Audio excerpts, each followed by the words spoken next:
Morning, good morning, good morning. Happy Sunday, everyone. And as you're coming in, I pray that everyone is doing wonderful. You got the extra hour of sleep tonight, so nobody should be late for church today. Everybody should be heading to church today. And we just want to thank God for just keeping us safe and sound from last week to this week. We just want to thank Him for not making our last night and not making our bed our cooling board. Just want to thank the 3rd District YPD and the Women in Ministry and the missionaries. They put a wonderful program on the last couple of days over in Dayton, and it was great to see the youth. Praying for everyone that is bereaved this morning, everyone that is heading into a season where this is your first or your first without your loved one.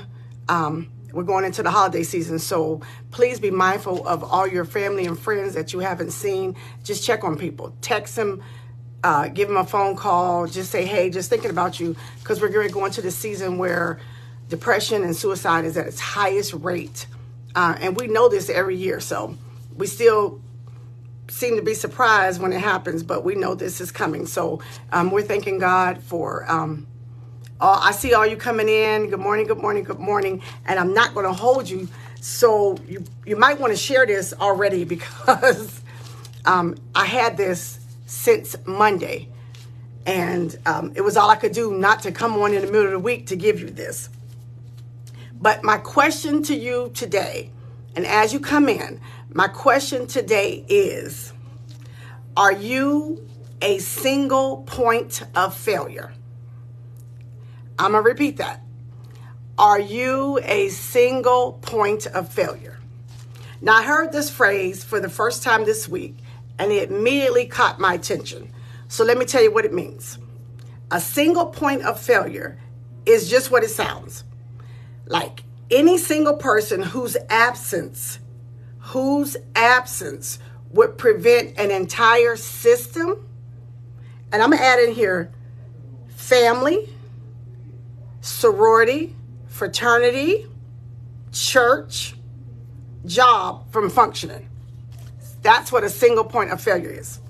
See, I was listening to a conversation between two of my favorite people in the world, Al and my sister Lisa, both of whom I think are two of the smartest people I know, and both of whom I brag on all the time. So they were discussing an issue, and during the conversation, Al made the statement, you don't ever want any one person to be the point of failure. And so I didn't want to interrupt them while they were talking. I'll just catch Al later to find out what that meant. And although I never heard this phrase before, it hit me like a ton of bricks. And I began to think about people that I knew who fit into this category. And I even thought about whether I fit into this category. And I told you guys before, every one of these messages starts with me. So, and to be honest, based on the very definition of the phrase single point of failure, which I told you was any single person whose absence would prevent an entire system,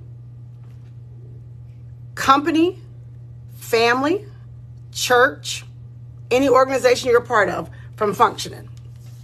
Now listen, I'm not saying this to boast because I want to be thought of as a failure, because nobody wants to be thought of as a failure.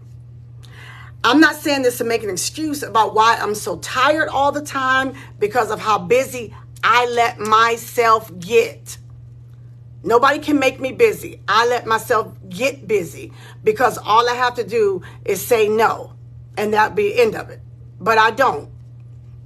And I'm not saying this to justify all my moaning, my groaning, my whining, and complaining that I do because so many people depend on me.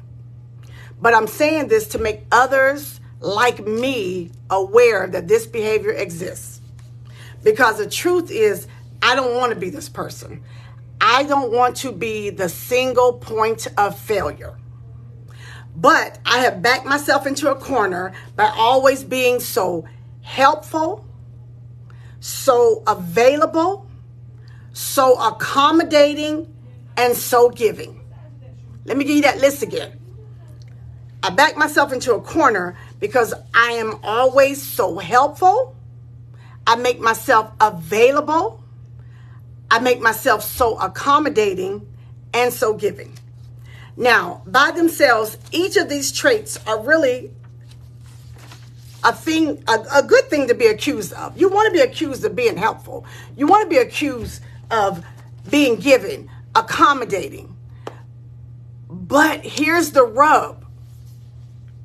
You can't always help everybody. You can't always help everybody. You can't always be available to everybody. You can't always be so accommodating to everybody. And you can't always give to everybody. Because at what point are you available for yourself? And I told you, self-care is very important. If you can't start caring for yourself, you're going to get to a point where you're not going to be able to care for anybody because you're going to be down. And then who are you going to depend on? Because you're the single point of failure. You're the one that everybody depends on because you don't know how to say no. You don't know how to say, I can't make that appointment.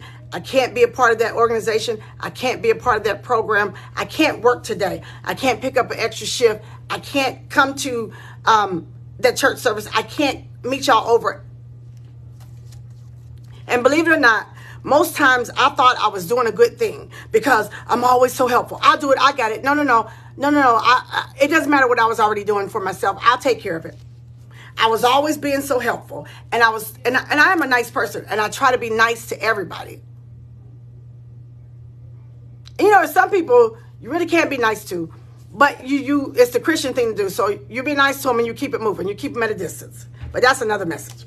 So I just want other people to be aware that they may be the single point of failure on their job, in their church, in their organizations, or in their family.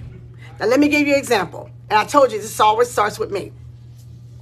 See, at my job, I usually know where to find things when they need it, even when I'm off. Everyone at work has my cell phone number. Even the doctors on my service have my number, and they are not afraid to use it.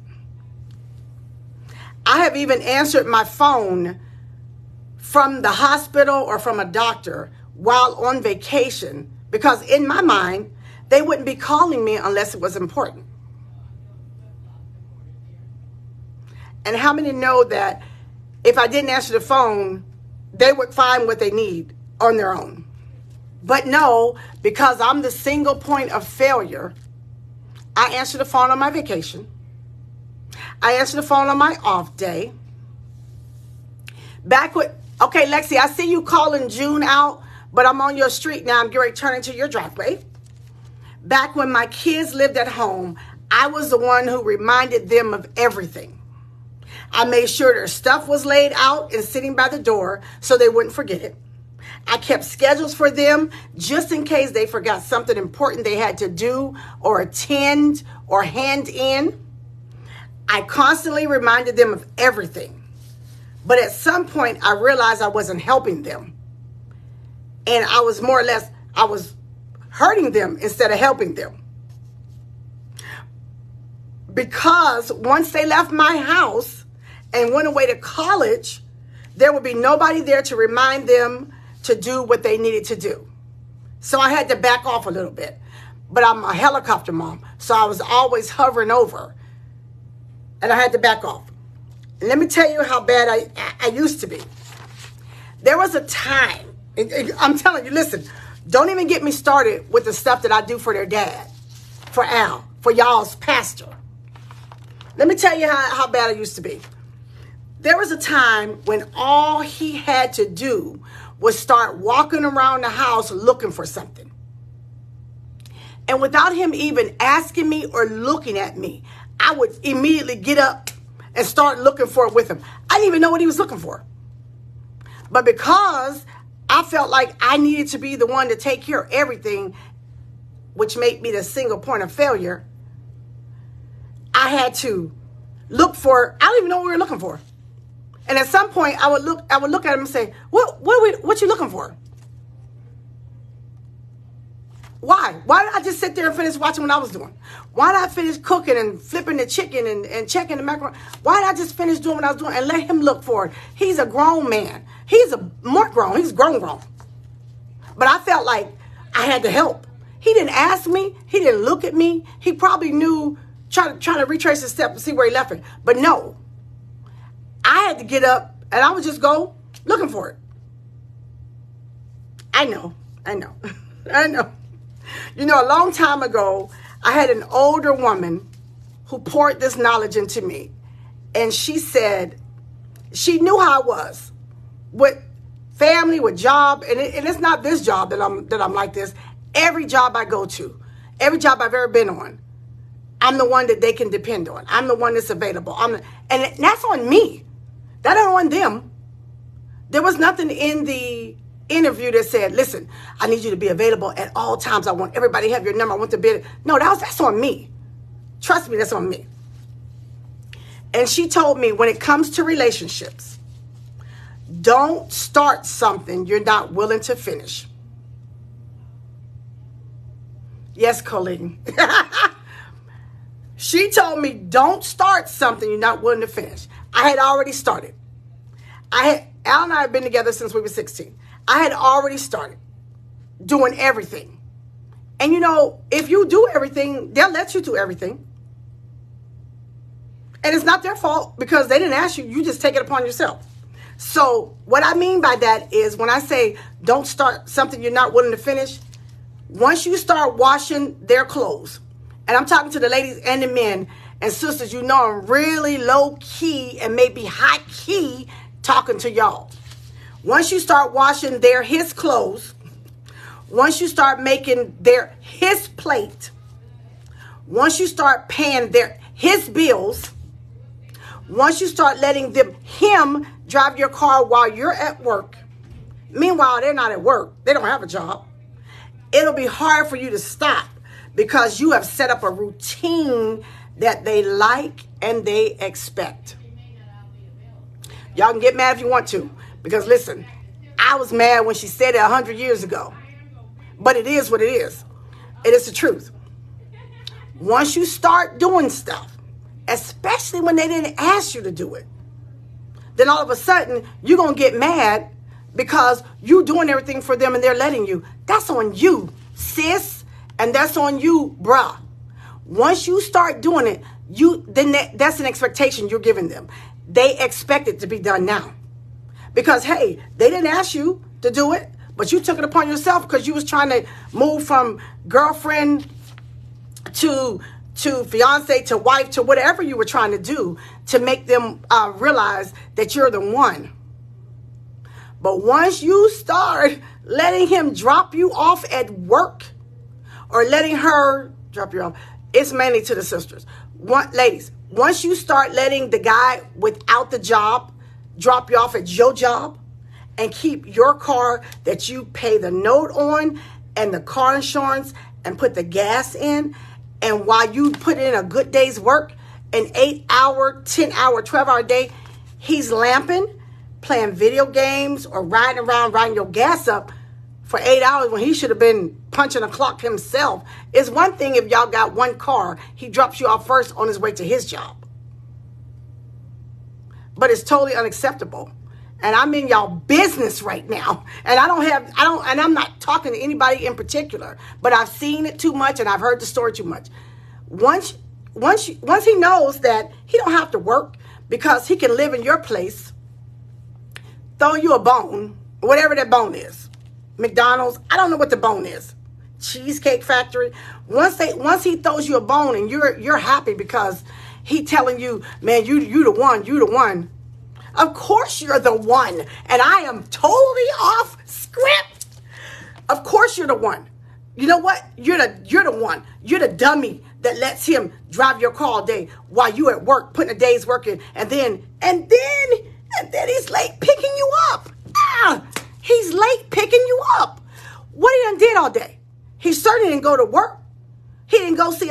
not a dog. He didn't put in a good day's work. He been playing hard. He might have carpal tunnel at this point, playing hard, playing the games, or hooping, or trying to recover. Whatever. I'm gonna get back to where I was at. But I'm telling you, once you set up the routine of just lay your clothes and I'll iron them. What you iron his clothes for? He ain't going no job. It ain't his uniform. What he got? He got somewhere to be. Go ahead, just put your clothes in with mine. I'll wash it because I gotta wash anyway. So I might as well wash yours. I gotta cook anyway, so I might as well cook for you. Okay, so let me get back. Let me get back. So once they get the expectation and you set it up for them, they're going to fight against any changes to that routine because it's comfortable for them. You have made them comfortable being lazy, and you've made them comfortable. You have made them comfortable. That's why they're at your house. Because as mama said, that was cool when you was 16, 17, maybe 18, 19. And I'm not one that when they turn 18, kick them out. No. Because this world is too hard for that. But if you in my house at 18, 19, and 20, you certainly going to a job if I am. And if your dad going to a job, you certainly getting up going to a job. You certainly not going to stay in a nice house and drive a car and not go to a job. So the reason why he's at your house, because he didn't want to hear his mama, or he didn't want to hear the other chick. So, okay, let me get back. But this advice applies to other areas of our life. You know, there's a saying that goes, and this, you want to be the only one who knows how to do it until you're the only one who knows how to do it. I'm going to repeat that one real slow. You want to be the only one who knows how to count the church money, unlock the church doors, run the sorority. But you want to be the only one who knows how to do a thing. And until you're the only one who knows how to do a thing, and then they got to depend on you and call you. Now you mad. Have any of you ever worked at an organization where one person had all the knowledge of the operations, and then one day they got sick and had to be off for an extended period of time, or they died and had to be off forever? Next thing you know, the place started to fall apart because they had not prepared themselves for this type of emergency. And because the single point of failure person had not shared the knowledge of their job responsibilities. And let me just throw this in here. This is extra. Let me throw this in here. If you're the one at the job running around tired, sweating all the time because you got to do this, there are people that just do the bare minimum to keep their job. They'll watch you and they'll let you. They'll let you do it. Why wouldn't they? Why they got to sweat? Ain't no sense of both of us running around sweating. All I got to do is tell you and you're going to get up and start running. Okay. Now, don't nobody know how to do anything that this person, point of failure, did. And believe it or not, there are churches that have the same problem or issue. Meaning there's one person, one single point of failure that knows all the codes, knows all the bank account numbers, has the checkbook, has all the keys to the church, knows who to call when stuff go wrong or needs fixed. Then guess what happens when they leave? Guess what happens when they leave mad or God take them on home? Guess what leaves with them? Everything they knew, but didn't want anybody else to know, along with the keys and the codes and the passwords. And here's the thing. Once that person leaves or passes away, God forbid they pass away, who from the church gonna call the family and say, I know you're mourning and I know you're probably getting the service together, but could you check and see if you got the church keys and see if he left the van key and see if she left the checkbook at the house and see if she wrote any codes down? And this is 2023 and we're still doing this. At jobs, at churches, at sororities, at fraternities, at the NAACP meeting, at everything. in your family, if you're the only one that knows, oh, Jesus, thank you. If you're the only one that knows where the insurance papers are if something happened to you, who to call if something happened to you, if you're the only one that knows the doctor, that knows everybody's social security number, that knows when everybody was vaccinated last, that knows when whose shots are due, if you're the only one that knows that, and then something happened to you, single point of failure, what happens to your family? Now they're scrambling. Now they're not only scrambling because you're incapacitated, you're in the hospital, something has happened, but now they don't know where stuff is because they let you handle it because that's what you wanted to do. You wanted to be Superman or Superwoman. Okay. I know. Now I found out there are a couple reasons why certain people like this, like to be like this. One reason is I found there are people in the world who want to be the only one that knows certain things because it gives them some sense of fake power, which gives them job security, so to speak. And that's whether it's in your church or, I mean, if you're the wife and you're trying to secure your position as the wife and the mom and the family, you do all this stuff. Oh, call your mama. She know your doctor's number. She know last time you had a checkup. She know. And the other reason is there are some people who think things can't run without them. And they actually think if they leave, listen here, that the place will shut down, fall apart, or that people may stop going there. Man, bye. If you don't go somewhere and sit down with that kind of foolish thinking. So if you recognize yourself today, just let me caution you. If you quit today or if you die today, I promise you this one thing. That job will replace you and teach somebody else your job. And if they can't teach the way you did it, they'll discover a new way to do it. That church will have a new singer leading them songs the next Sunday. Your song.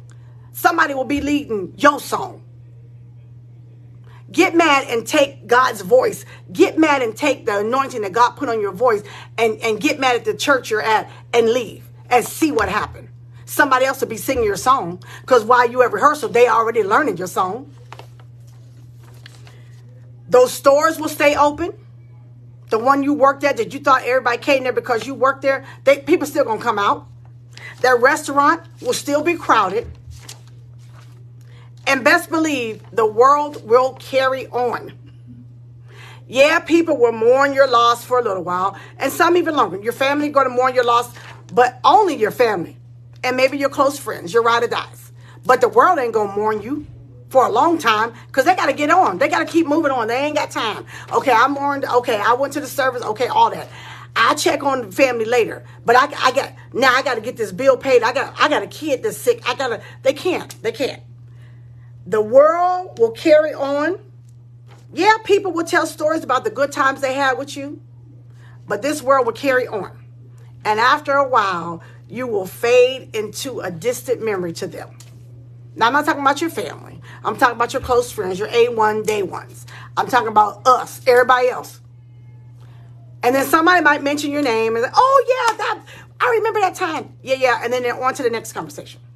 This world will carry on with or without you.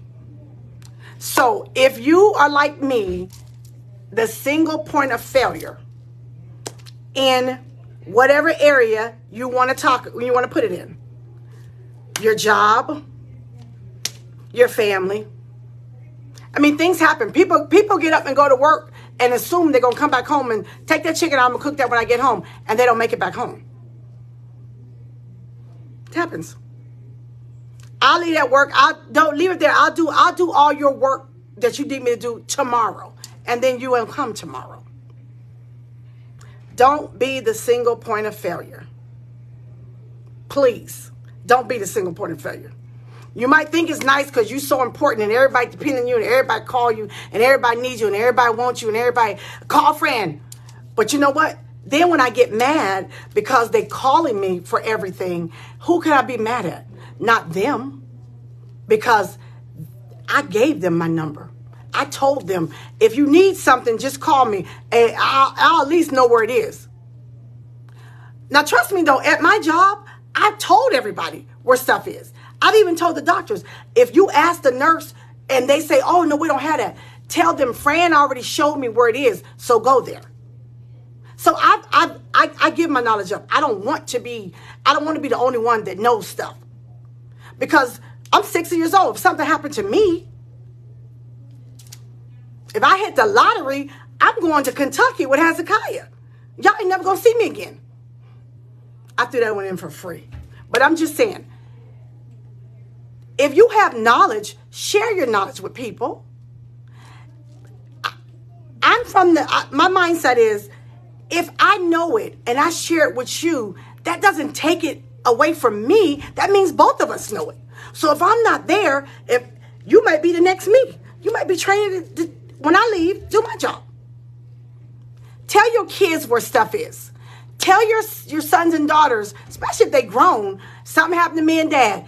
In this place right here is the insurance policy. In this place right, that's the last thing you want, is for your family to be scrambling, trying to figure out how to put you in the ground, or what kind of insurance, or how they gonna pay for you to be in the hospital, what bank you go to, who's your doctor. Put that stuff in writing. Tell your children, your adult children, so when they come home to the house, and you're gone, and dad is sitting there, don't know what to do, or he's gone and mom's in a mess. Mom, remember you told me where this stuff was. I don't know how this turned into that, but God, I thank you. I thank you. So all of you on here, I see everybody on here. So y'all grown like me. Please share this knowledge with your kids. That's the main thing. Show them where the insurance policies are. Show them who you want the head of the body. Show them who your car insurance with. Show them that stuff. Label the box. Thank you, sis. Label the box. Show them where the stuff is. Especially if they moved away. You done change things. Let them know when they come home. Send them a picture. Tell them, save this in your files. Send them an email. Tell them, save this in your files. So if something happened and everybody is up in arms, they won't be totally lost and everybody's scrambling. Okay. Hey guys, I'm running behind. I can stay on here a little longer because God, I think, and I might have to do a part 2. I might have June. I might have to do a part 2 next week on what we need to share with our adult kids. I'm telling you. And so listen, you all have a yes, Sister Vanita. Have a great Sunday. Have a great worship service. Have a great week. And I'm asking you all to share this video, because I know that somebody else on your timeline that might not be on my timeline needs to hear this. And you have a blessed week, and I'll talk to y'all next week.